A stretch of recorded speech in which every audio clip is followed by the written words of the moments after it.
Radio Pakistan سامعین، یوم یکجہتی کشمیر کے حوالے سے خصوصی انویسٹیگیٹو رپورٹ پیش کی جاتی ہے۔ راوی سیدہ شمائلہ رباب، ریکارڈنگ انجینئر سید بشارت حسین، پروڈیوسر کلیم اللہ شیخ۔ اے وادی کشمیر، اے وادی کشمیر، اے وادی کشمیر، اے وادی کشمیر، اے وادی کشمیر، اے وادی کشمیر، تیرے مجاہدوں کا لہو،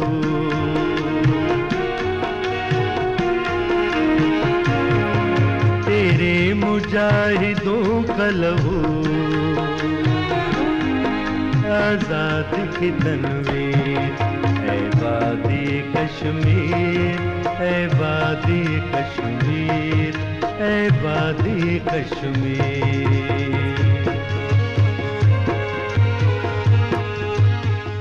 معزز سامعین، 5 فروری کو ہر سال یوم یکجہتی کشمیر منایا جاتا ہے، جس کا مقصد کشمیری عوام کے حق کے خود ارادیت کی حمایت کا اظہار اور بھارتی قابض افواج کے مظالم کو دنیا کے سامنے اجاگر کرنا ہے۔ یہ دن اس عزم کا اعادہ کرتا ہے کہ کشمیری عوام کو ان کا حق خود ارادیت اقوام متحدہ کی قراردادوں کے مطابق دیا جائے۔ اگر اس کا پس منظر دیکھیں تو 1947 میں تقسیم ہند کے بعد جموں و کشمیر ایک متنازع علاقہ بن گیا۔ بھارتی حکومت نے اس علاقے پر غیر قانونی طور پر قبضہ جما لیا، جبکہ کشمیری عوام نے ہمیشہ اپنی آزادی اور خود مختاری کے لیے جدوجہد جاری رکھی۔ بھارت نے آرٹیکل 370 اور 35A کو منسوخ کر کے کشمیر کی نیم خود مختاری جو حیثیت تھی اس کو ختم کر دیا۔ اس اقدام نے کشمیری عوام کے حقوق کو مزید محدود کر دیا اور خطے میں انسانی حقوق کی سنگین خلاف ورزیوں نے جنم لیا، جن میں اگر آپ ملاحظہ فرمائیں انسانی حقوق کی جو خلاف ورزیاں ہیں وہ بہت زیادہ ہیں۔ جیسے کہ مقبوضہ کشمیر میں بھارتی فوجیوں کی تعداد اس وقت 9 لاکھ ہے، جو دنیا میں سب سے زیادہ فوجی قبضے والا علاقہ کہلاتی ہے۔ پھر خواتین کی بے حرمتی، ماورائے عدالت قتل، نوجوانوں کو جبری طور پر لاپتہ کرنے جیسے واقعات تو عام ہیں۔ اور اگر آپ دیکھیں جو انسانی حقوق کی اہم ترین خلاف ورزی، اس میں بھارتی فورسز نے کیا کیا ہے، مظاہرین کو منتشر کرنے کے لیے بیلٹ گنز کا استعمال کرتے ہیں، جس کے نتیجے میں ہزاروں افراد بشمول بچے زخمی ہو جاتے ہیں، اور یہ ان کا روزانہ کا ہی معمول ہے تقریباً۔ اور اظہار رائے کی آزادی پر پابندی، جو کہ پوری دنیا میں کہیں بھی نہیں ہے۔ میڈیا اور انٹرنیٹ پر سخت پابندیاں عائد کی ہیں تاکہ دنیا بھارتی مظالم سے بے خبر رہے۔ اسی طرح عالمی تنظیموں کی جو رپورٹس ہیں اس میں یہ کیا کرتے ہیں کہ انٹرنیشنل ہیومن رائٹس واچ اور اقوام متحدہ کے جو انسانی حقوق کمیشن نے مقبوضہ کشمیر میں بھارتی مظالم کے حوالے سے رپورٹس بنانے کے لیے اگر کہا جائے یا کیا جائے تو یہ اکثر و بیشتر وہاں پہ صحافی حضرات کو اغوا کر لیا جاتا ہے یا پھر ان کو زد و کوب کیا جاتا ہے، جس کی وجہ سے معاملات مزید سنگینی اختیار کر جاتے ہیں۔ جب ہم نے شاہ عبداللطیف یونیورسٹی کے بین الاقوامی تعلقات ڈپارٹمنٹ سے وابستہ ایک معزز استاد پروفیسر ڈاکٹر امیر احمد کھوڑو سے یہ سوال کیا کہ اتنے سال گزر جانے کے باوجود بھی کشمیر کا مسئلہ آخر کیوں نہیں حل ہو پا رہا، تو انہوں نے ہمیں بتایا۔ آج پاکستان کو آزاد ہوئے 78 برس ہو چکے ہیں۔ ہر پاکستانی اپنے آپ کو پاکستانی کہنے پر بڑا فخر محسوس کرتا ہے، لیکن آج بھی کشمیری عوام کسی غازی کے انتظار میں ہے کہ کہیں سے کوئی مرد مجاہد آئے اور ان کو ہندوستان کے مظالم سے نجات دلائے۔ کشمیر کو پاکستان کی شہ رگ، کیونکہ 1947 کے معاہدے کے تحت کشمیر پاکستان کی سرحد میں طے پایا گیا تھا، لیکن ہندوستان کی سرکار اور ان کے عوام سے یہ بات برداشت نہیں ہوئی۔ کشمیر کو 2 حصوں میں تقسیم کیا گیا، جو کشمیری عوام کے ساتھ ہندوستان کی پہلی ناانصافی تھی، اور یہ ناانصافیاں آج تک جاری ہے ساری ہیں۔ لیکن آج بھی کشمیریوں کے حقوق کے لیے پاکستان تن تنہا کھڑا ہے، اور کشمیریوں کو ہندوستان سے آزادی تک پاکستان کے ساتھ کھڑا رہے گا۔ یہی وجہ ہے کہ پاکستان کی خارجہ پالیسی میں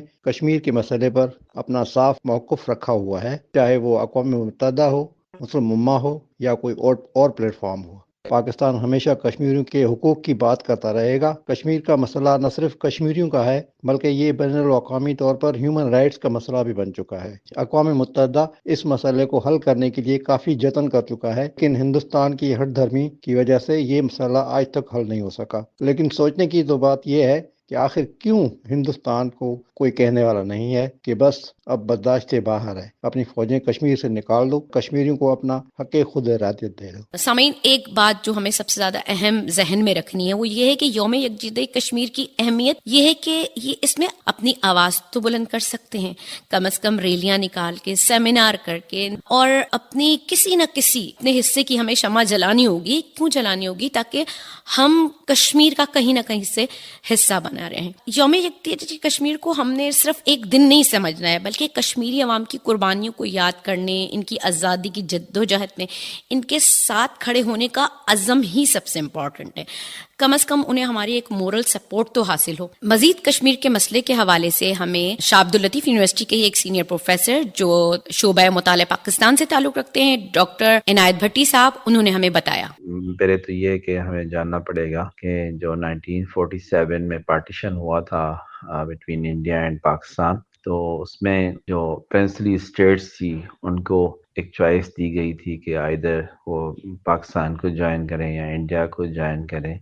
یا ریمین انڈیپینڈنٹ رہیں۔ تو اس میں جو پرنسلی اسٹیٹس ان لوگوں نے اپنا ڈیسیشن کرنا تھا وہ کیا تھا، کچھ نے پاکستان کو جوائن کیا، کسی نے انڈیا کو جوائن کیا، اور کچھ انڈیپینڈنٹ رہنا چاہ رہی تھی۔ کشمیر جو ہے، جموں اینڈ کشمیر جو ہے، وہ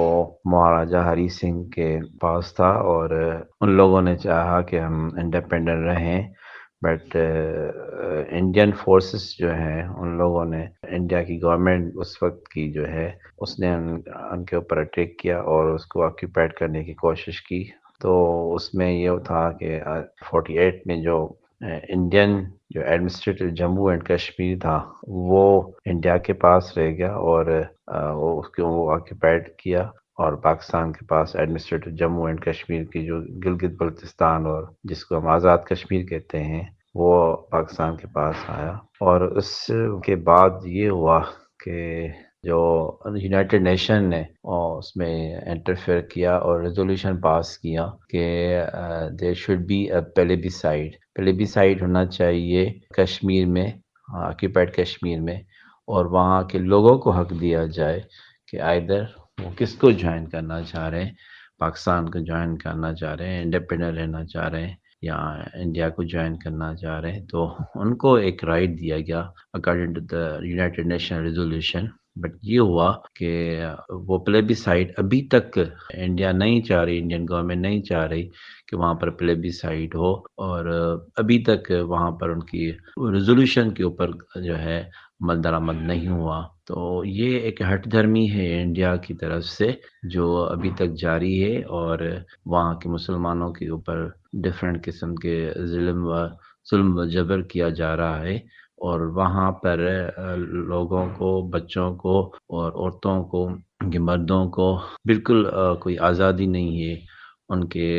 حقوق جو ہیں اور ان کے رائٹس کے جو پروٹیکشن وہ نہیں ہو رہی۔ تو یہ سارا عمل وہ جو ہے، جو انڈیا اپنے آپ کو ایک ڈیموکریٹک کنٹری سمجھتا ہے، مگر جموں کشمیر جو ہے، جہاں پر آکیوپائڈ کشمیر میں ان لوگوں نے ظلم کیا ہوا ہے، تو یہ ایک انڈیا کا ایک وہ چہرہ ہے، دنیا دیکھ رہی ہے، بٹ دنیا ابھی تک جو پاورفل کنٹریز ہیں، جو یونائٹڈ نیشن ہے، وہ ابھی تک کچھ نہیں کر پا رہی۔ تو ہماری یہ ایک ڈیمانڈ ہونی چاہیے اس دن کے حساب سے کہ آپ جو یونائٹڈ نیشن ہے، وہ اس کا جو ریزولوشن ہے وہ جو پاس ہوا ہے اس کے اوپر عمل درآمد ہونا چاہیے، جس سے جو وہاں کے جو لوگ ہیں ان کو ایک آزادی ملے، پلیبیسائڈ ہو، اور وہ حق کا استعمال کریں، وہ جہاں پر چاہ رہے ہیں، جہاں پر انڈیپینڈنٹ رہنا چاہ رہے ہیں، پاکستان کے ساتھ رہنا چاہ رہے ہیں، جہاں پر وہ سیکیور اپنے آپ کو سمجھ رہے ہیں، وہ ان کو جوائن کریں۔ تو یہ ایک سلوشن ہو سکتا ہے کہ یونائٹڈ نیشن اس میں انٹرفیئر کرے اور وہ اس ایشو کو ریزالو کرے۔ عالمی برادری کو مقبوضہ کشمیر میں انسانی حقوق کی خلاف ورزیوں کا نوٹس لینا چاہیے، اور کشمیری عوام کو ان کا جو حق خدا رعایت ہے اسے دلانے کے لیے مؤثر اقدامات لازماً حتماً کرنے چاہیے، کیونکہ ہر انسان کا آزاد رہنا حق، اور ہم کشمیری عوام کے ساتھ ہمیشہ کھڑے ہیں اور کھڑے رہیں گے۔ اس حوالے سے میرے ذہن میں ایک شعر آتا ہے کہ ناحق بہے لہو اگر، ظالم پہ ہو نہ زور گر، وادی لہو لہو رہے کشمیر کے محاذ پر، کھڑے ہیں ہم، کھڑے رہیں گے۔ وادی